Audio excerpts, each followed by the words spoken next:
El mago. Los secretos del inmortal Nicolas Flamel de Michael Scott.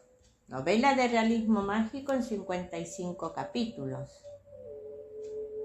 Capítulo 38.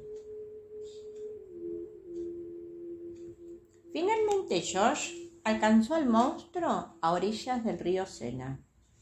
No sabía cuánto tiempo había corrido, probablemente kilómetros, pero sabía que eso era algo que sencillamente no era capaz de hacer.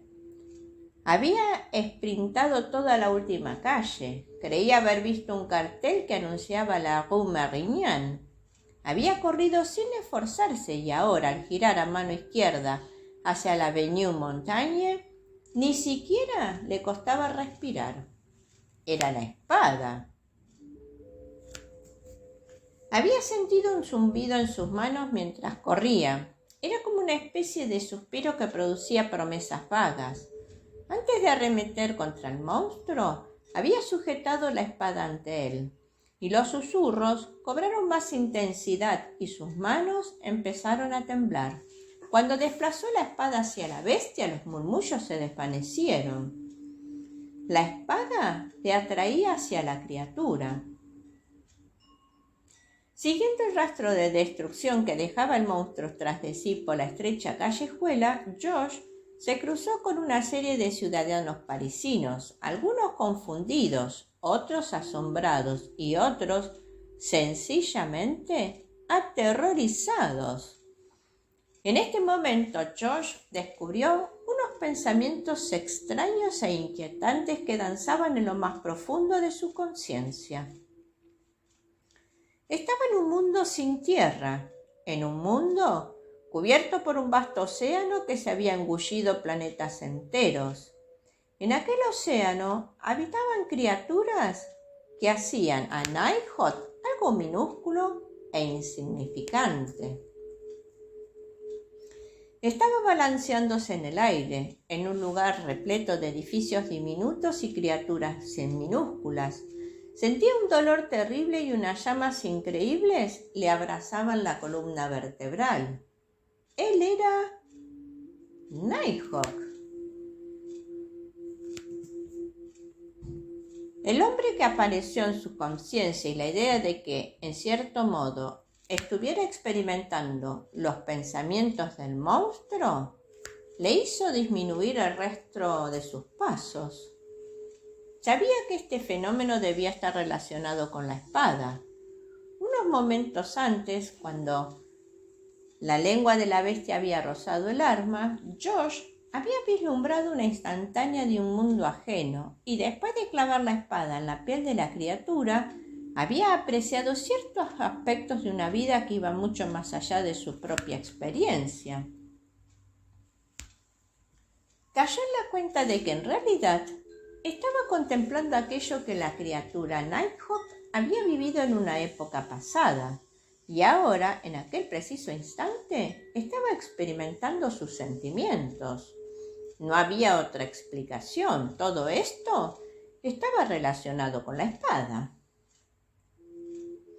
¿Y si esta arma era la hermana gemela de Excalibur?, se preguntaba George. ¿Aquella ancestral espada también transmitiría sentimientos, emociones e impresiones cuando se empuñaba?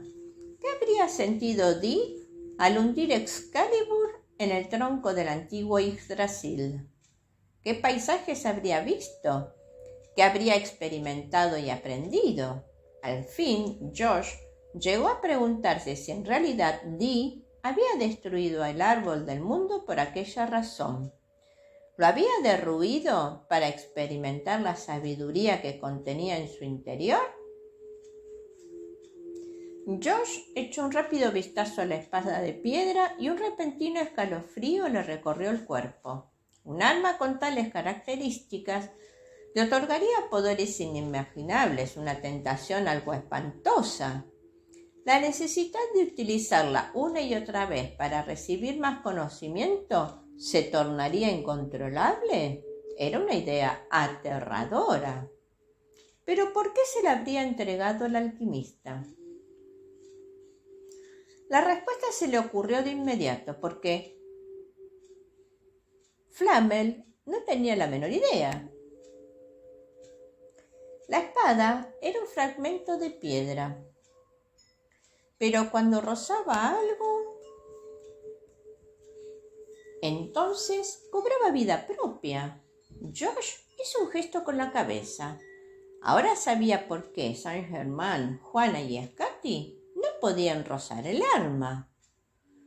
Mientras corría por la calle en dirección al río parisino, Josh pensó en qué ocurriría si intentaba matar a Nighthawk con Clarence. ¿Qué sentiría? ¿Qué experimentaría? ¿Qué sabría?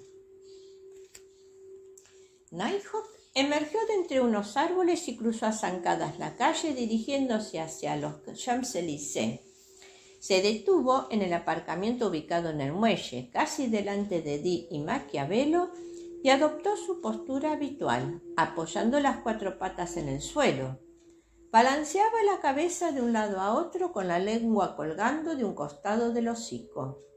Estaba tan cerca que incluso el mago y el italiano pudieron contemplar el cuerpo inerte de Scarti atrapado entre sus garras y a la Dísir sentada a horcajadas sobre el cuello de la criatura. La cola de la bestia parecía un látigo que azotaba a los coches aparcados, empotrándolos contra un gigantesco autobús. Varios neumáticos explotaron produciendo un sonido ensordecedor. «Creo que deberíamos apearnos del coche», empezó Dee, mientras al mismo tiempo alargaba la mano para alcanzar la puerta. El mago inglés tenía la mirada clavada en la peligrosa cola del monstruo cuando de repente un vehículo BMW quedó como un acordeón. Casi de forma instantánea, Maquiavelo agarró con fuerza a Dee, impidiendo así que abriera la puerta del coche. «Ni se te ocurra moverte. No hagas nada que llame su atención. Pero la cola le duele. Por eso no para de retorcerla y azotarla. Pero al parecer está empezando a calmarse». Dee giró la cabeza muy lentamente.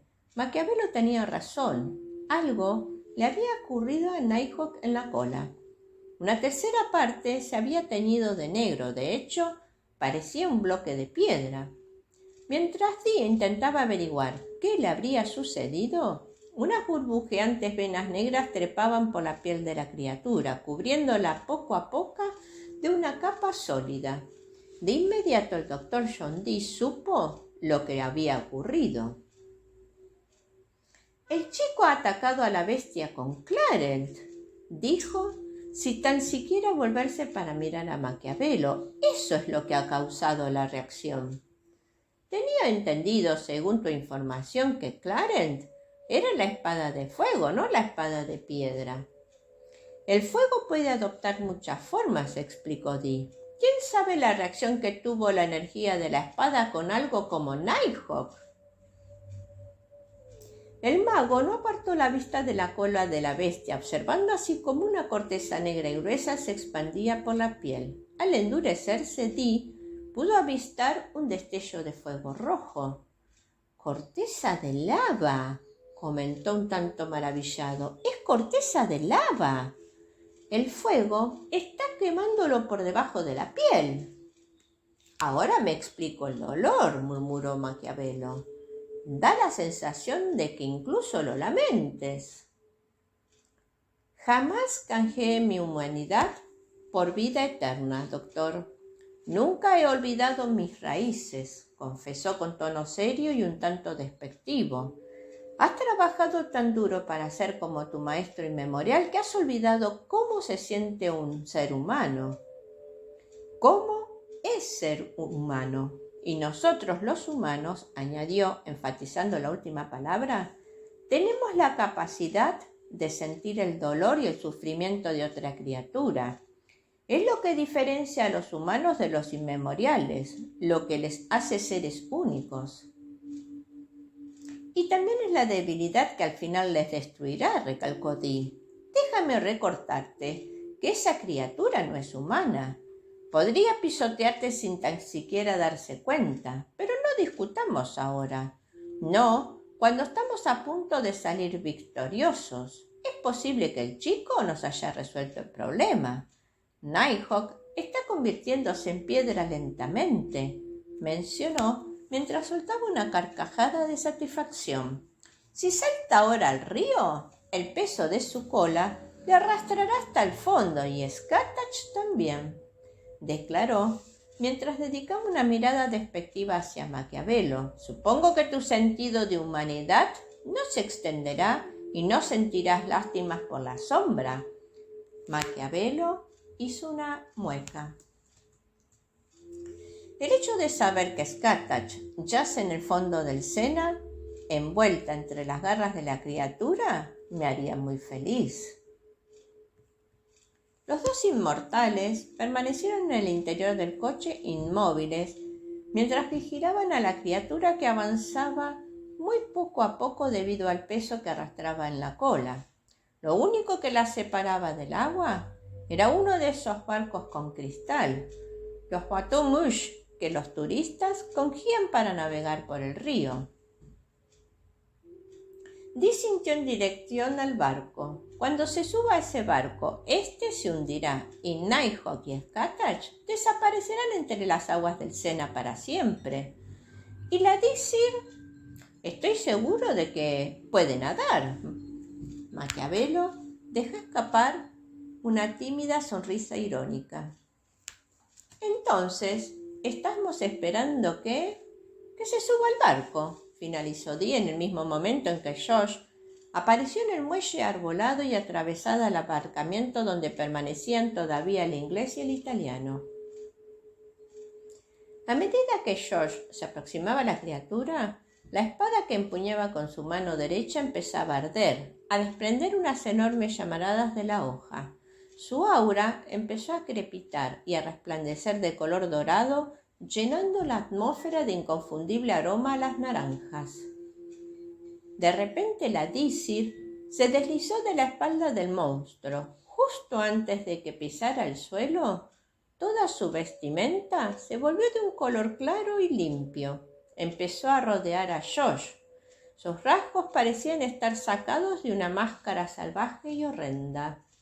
«¡Estás convirtiéndote en unicornio, chico!», gruñó en un inglés apenas comprensible. Empuñando su espada con ambas manos, la valquiria arremetió contra Josh mientras amenazaba. «Acabaré contigo en un momento».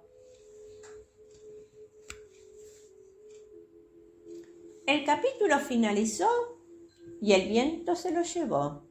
Si quieres que te lo cuente otra vez, cierra los ojos y cuenta hasta 3. Fifi la cuentacuentos agradece tu escucha. Anhela que este relato haya sido de tu agrado.